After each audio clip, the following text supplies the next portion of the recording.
Welcome to my new space. Let's put the living room together. I started with some rugs. I like to go in with some large Hessian rugs because they're super affordable and they take up lots of space so your furniture can fit on it comfortably. I then cover up the seam with another eclectic style rug there. And now I'm going in with these Ikea drawers. These are from the kids section. They are perfect for storage because we all know if you live in an apartment, you need extra storage solutions.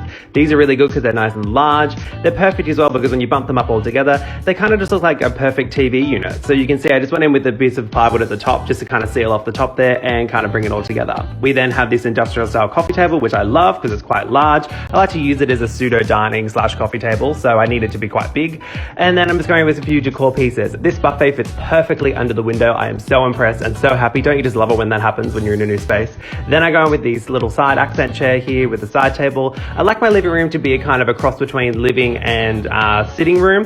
And this is how it's looking so far, guys. Comment below and see what's missing. I know it's not finished, but let's go on a journey together and style it up.